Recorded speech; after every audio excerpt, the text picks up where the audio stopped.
Hello my friends and welcome to the channel. It's good to have you here with me. Yeah, we got a busy episode, so let's get started. First thing we're covering this morning is just a continuation of the rare earths deal that's falling apart between China and the USA. So yeah, let's get into it.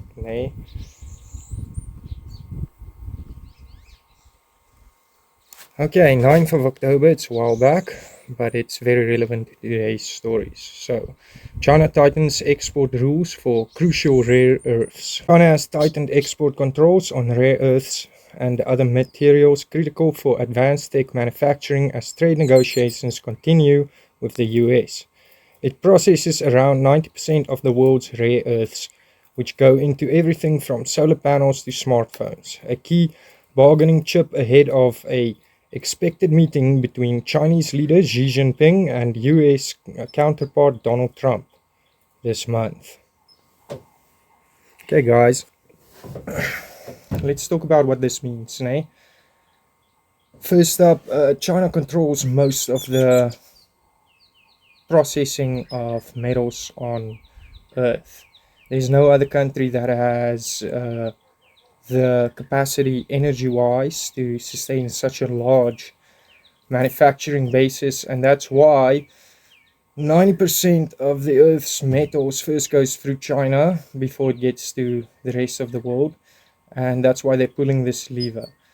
If we're going to look here just now in a moment at more, everyone talks about this, but I've just pulled up a list, and I'll show you guys now of what rare earths has already been banned, and yeah, what it affects, what technology specifically. Okay, so I asked AI to make me a comprehensive list of civilian and military products, which gallium, germanium, and the third one I'll tell you now, antimony, goes into what they're used for. And yeah, that's some of the items that China has banned through the US and partners, and it's their main lever of trade negotiations at this point. So first up, gallium, LED and laser diodes. So everything we use today, green technology tends to look at LED as a much less energy consumptious form of making light. Okay, it's in almost all our technology today. So yeah, LEDs is gallium. Okay, smartphones and consumer electronics, gallium and germanium. Gallium is used in RF chips and power amplifiers. Germanium is used in fiber optics and infrared sensors in cameras and facial recognition systems. Okay, so yeah, our phones, facial recognition for government or anything like that, but mostly imagine going back to having a Nokia 3310 maybe, and how the world would run like that. Okay, next, infrared optics and thermal imaging cameras. Germanium's transparency to infrared light makes it ideal for lenses in thermal imaging devices used in firefighting, building inspections, and automotive night vision. Okay, flame retardant materials, antimony. Okay, antimony trioxide is added to plastics, textiles, rubber, adhesives, and paper to reduce flammability and meet fire safety standards. Lead acid batteries, antimony. Okay, solder and alloys, antimony. Antimony strengthens lead-free and traditional solder used in electronics, assemblies, and plumbing. Also found in type metal and bearings. Okay, jewelry and decorative items, gallium. Gallium's low melting point allows it to be used in novelty items and some jewelry alloys. Okay, yeah, so that's the things that we might feel on the market. Prices for this will first skyrocket, and then if the ban continues, the products will disappear that use these things. So, and America can't give this up. AI, you can't build an AI empire without these metals. Let's be clear about that. Next, let's look at the military products that use these metals. Just these three. Remember, guys, there's a large list, and they're much larger than this, that has now been added. Now, I'm just covering the three that's already banned. Okay, the rest are most likely to be banned later, and that's the extra ones that got added the 9th of October. Okay, let's see. Military products that have germanium, gallium, and antimony. Night vision and targeting systems, germanium. Germanium lenses are critical in military-grade thermal imaging and infrared targeting systems for tanks, aircraft, and infantry gear. Next, missile guidance and defense systems, gallium. Gallium-based semiconductors, example GAN, enable high-power radar, electronic warfare systems, and missile defense due to their efficiency at high frequencies and temperatures. Okay, so missile guidance systems, your defense. Okay, laser systems, gallium and germanium, used in rangefinders, target designators, and direct energy weapons. Gallium arsenide is common in military laser diodes, munitions, and explosive. Antimony. Antimony trisulfide is used as a sensitizer in primers and detonators for bullets, artillery, shells, and other munitions to ensure reliable ignition. So basically the ammo that the West has currently available to them is what they're going to be able to get. I'll show you now. The West has no stockpiles of these. Okay, armored vehicle optics, nuclear weapon components, advanced radar and communication systems, flame-resistant military uniforms and gear. All of these, yes, all of these items are going to be affected or are already affected probably by the ban that China has imposed. So this is a very powerful ban, guys. I don't think people understand. Some people think that, no, you can just import from somewhere else. This is not the case, and you can't just start the factories. It will take 10 years at minimum to get even a minimum reliable production line set up in America to take care of its own, of America alone. So trade negotiations for 10 years, trade war.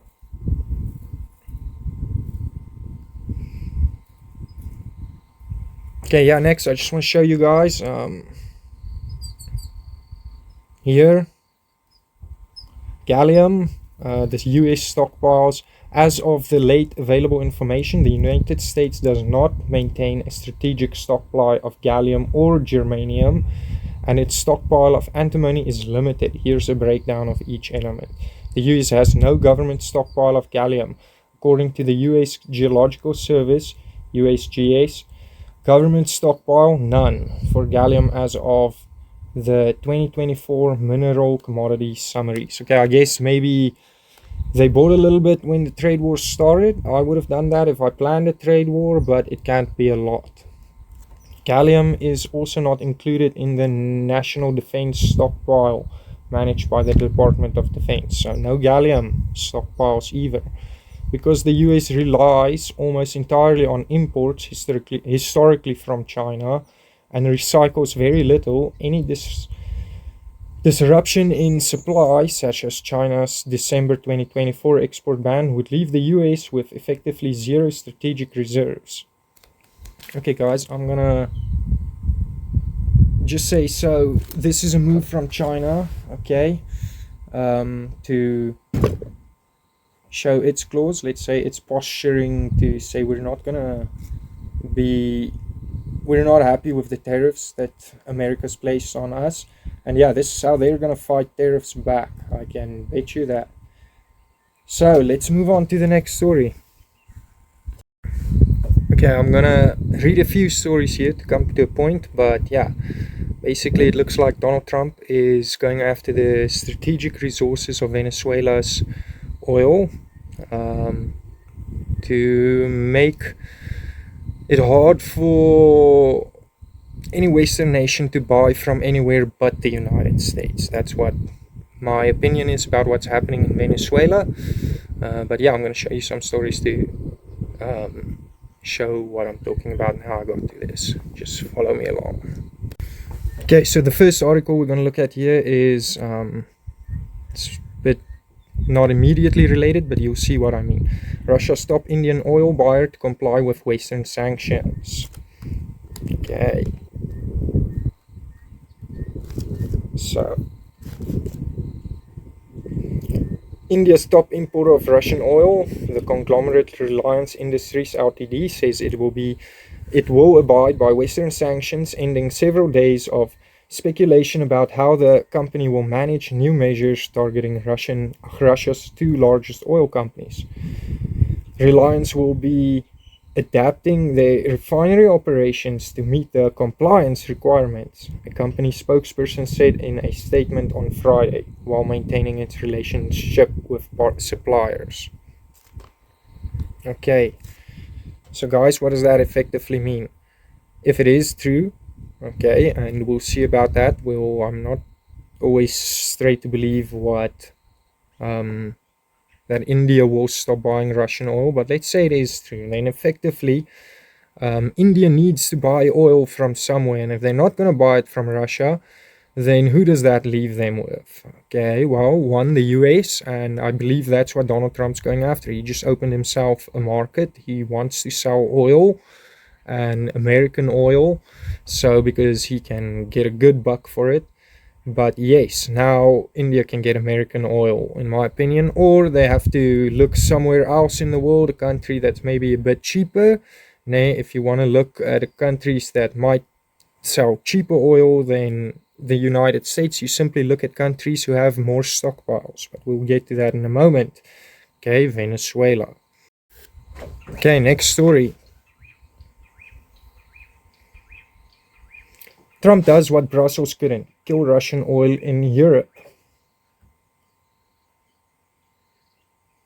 Brussels. Donald Trump's surprise move to sanction Russia's largest oil companies won't paralyze Vladimir Putin's war machine, but it will help the EU kick Russians' oil out of the bloc for good.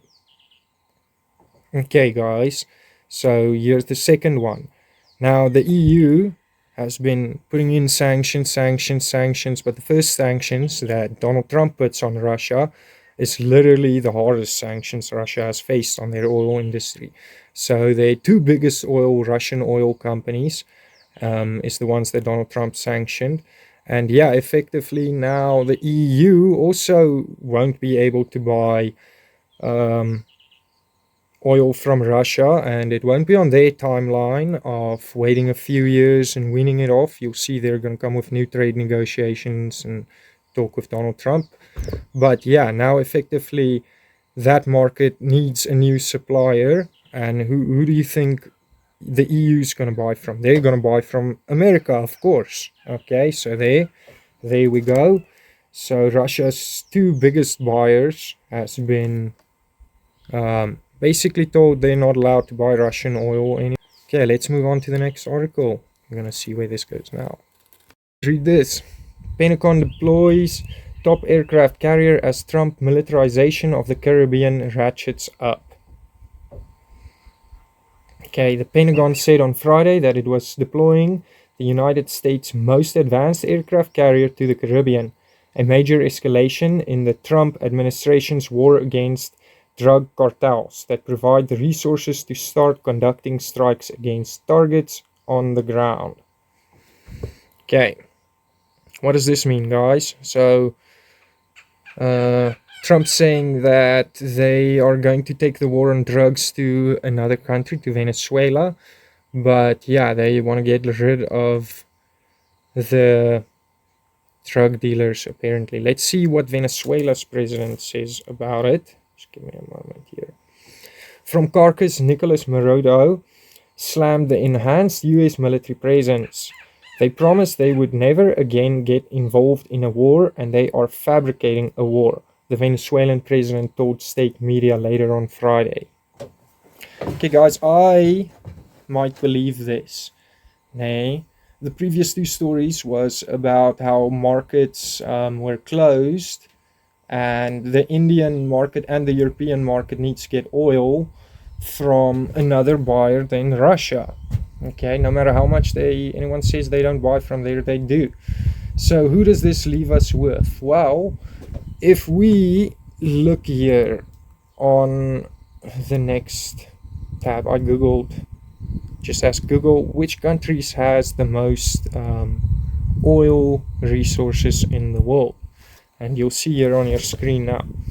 Number 1, Venezuela. Number 2, Saudi Arabia. Number 3, Iran. Number 4, Canada. Number 5, Iraq. Number 6, United Arab Emirates. 7, Kuwait. Number 8, Russia. Number 9, Libya. Number 10, the United States. Okay, you can see how many barrels. This is in billion, not as million as the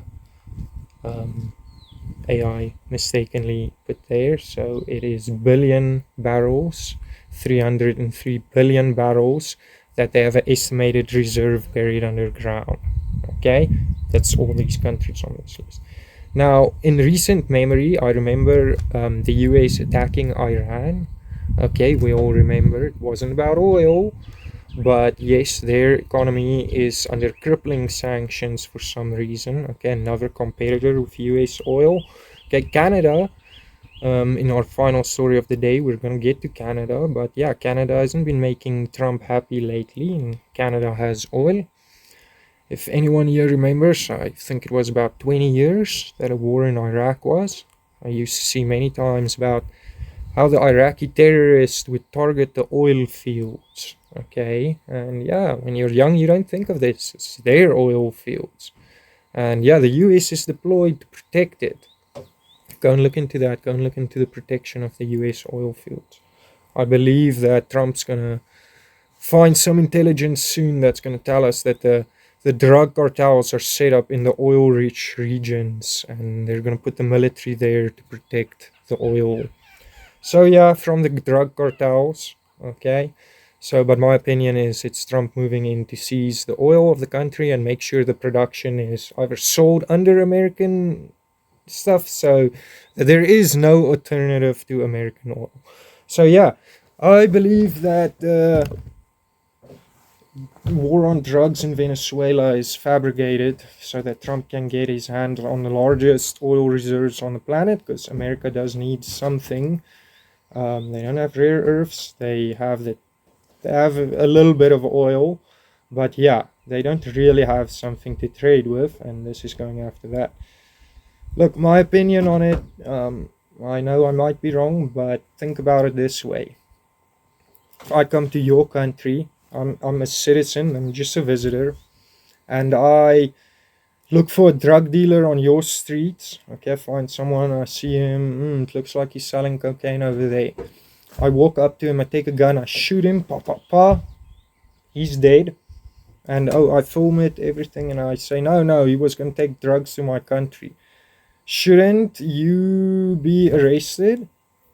If we're talking about ICJ, criminal courts here and stuff about things people do, I'm just asking, isn't that illegal? If I do it in any other country, if I go there and I do exactly what I explained now, I'd be arrested, and I'd face a lot of stuff. Nothing happens in the case where Trump's invading a country. He has already shot, I think, 9 to 11 boats with missiles, and we all just have to believe they had drugs on them. They could have had drugs on them.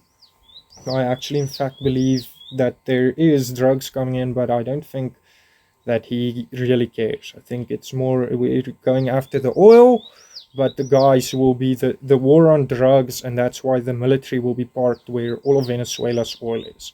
And you'll see there will probably be a government change, or try at least. Yes. But I don't know. You guys tell me in the comments what you think about this. I believe it's for the oil Venezuela produces. I mean, there's many ways you can fight drugs. You can literally track the boats that's bringing the drugs into your waters coast and shoot them with a missile in your own waters if you want. Okay, that's still very illegal, because my opinion is, where's the whole American system of everyone gets to be presented innocent until proven guilty. Those people didn't get a chance. They weren't in a court. That's not the American way. Innocent. Trump states you're guilty and he gets to missile you. That's very scary, guys. But yes, tell me what you guys think about it. I think that the world's heading towards more conflict. But yes, I'll be around to keep you updated. Let's move on to the next story of today. Okay, guys, the next article we're reading is, in my opinion, a response from Russia towards the surprise sanctions from the US. Okay. Putin supervises training of Russian nuclear forces. Russian President Vladimir Putin personally supervised training of the nuclear forces on Wednesday, a Kremlin statesman said. Under the direct direction of the Supreme Commander-in-Chief of the Armed Forces of the Russian Federation, Vladimir Putin, a training exercise of the strategic nuclear forces was conducted involving their ground, naval and air components, the statement read. During the exercise, practical launches of intercontinental ballistic missiles and air-launched cruise missiles were carried out. Okay, you can read the whole article there, but it just basically says it was a very good success. They used their naval nuclear forces, their air nuclear forces, and their ground nuclear forces. This is known as the Russian Nuclear Triad. Okay, and all these forces were in a training exercise directed by Vladimir Putin directly, so he was in command of the exercise. Okay, this is something that I don't even know if other countries, how well they're prepared for this situation, how often they do these exercises. But the fact that Putin did it and showed it on live TV is a power move. It suits out Donald Trump. I'm not happy, and I'm not gonna cave under your sanctions. We're gonna continue to do war. And yes, if you push too hard, you're gonna find yourself in hot water. I believe that's what that was, because it's very close to the sanctions when it happened. And yes, we should all be checking out this country's moves closely. Okay, Russia has low-key been saying for a while they're sick of Western sanctions and the way Western posturing works, that you either do as we say or we will remove you in some way, whether it's through political, removing your government leaders through revolts in the government that gets started, or military means, as we can see here now with the Venezuelan situation. Okay, so we're going to see how that plays out. But yes, luckily Venezuela has Russia to look at it as an ally for now. They looks like stuff, but I believe Russia has learned to play the game that the US has learned to play. So if you want to start a war, we can back the people that you don't want to fight, and we don't have to have a war on our own territory. So yeah, I'm not a warmonger. I don't want war to start, but it's what it looks like. So yes, guys, that will be it for this one. Okay, our last article we're going to look at here, Trump pushing Canada towards Brics, guys. Well, the moves he does is pushing him towards that bloc. Okay, let me read for you. Trump shutting down trade talks with Canada could give Beijing another advantage.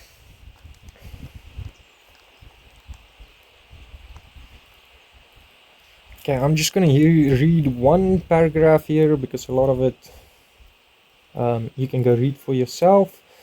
It's basically about what led up to the trade talks stopping.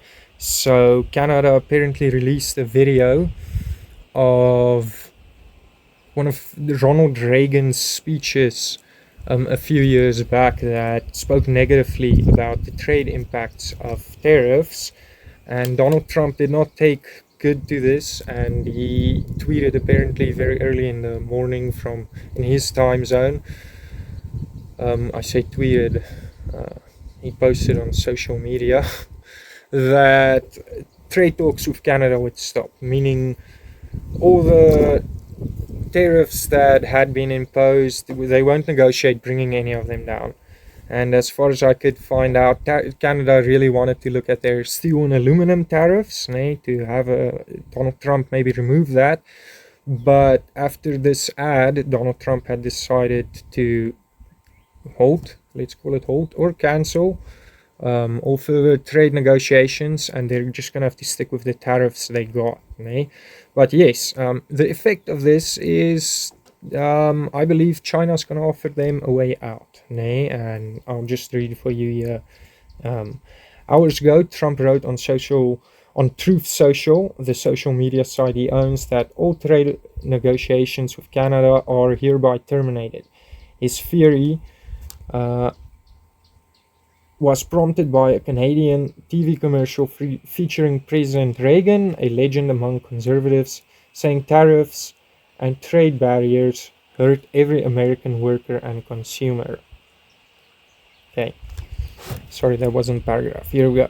Yet ahead of the talks collapsing between Ottawa and Washington, Canadian officials said in a background briefing that Carney is pursuing a strategic relationship with China, America's key adversary on the global economic stage, and its most robust opponent in the tariff war. So yes, there you go. They're already looking to make deals with China, and it makes sense. So we're going to see what's going to happen. I believe China will offer to drop some tariffs on them if they are willing to drop their EV tariffs on China. So yeah, let's see what happens with that. I'll keep you guys updated. Finally, we're just going to check out the gold price here in a moment. Guys, gold prices today are about $4,113 per ounce. Okay, and yes, silver's trading at $48.6. Okay, guys, it has been a dip. It went up, I think, to $4,300 maybe 2-3 weeks ago, and it's just taken a little dip to this. But I'll give you some good advice. When it looks like there's going to be peace, then gold's price is going to fall. That's a good time to buy in. You'll catch a small dip. It won't dip big, not as big as it grows. So, but if the peace actually comes to pass, gold's price will take a dive, and not a big one, but it will calm down. But yes, as long as we hear world leaders like Donald Trump start conflicts that look like conflicts, we can go and know that gold's gonna spike.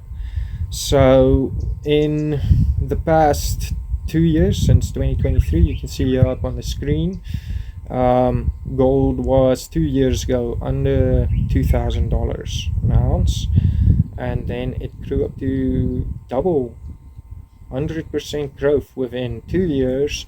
And what happened in 2023? The Russian-Ukrainian war, I think that was when Boris Johnson went there, and yeah, basically the war was decided to continue, not to be stopped. And you'll see, well, it's been ever climbing. So yeah, the more they speak of peace, then go check. If the gold dips, buy in. If it goes up, then and if they talk about war, you'll see your price will start to climb. Always try and buy gold. Good rule of thumb for investment portfolios is to have 5 to 15% gold in your portfolio. It's been historically like that, but in times of turmoil, I'd suggest trying to get up to 15%, okay, of your financial portfolio in gold. Okay, I'd like to show you guys just here for a moment where you can buy gold, where I trust. So all my gold buying needs I like to do through Indigo Precious Metals. They don't just sell gold, they sell all kinds of precious metals, silver, platinum.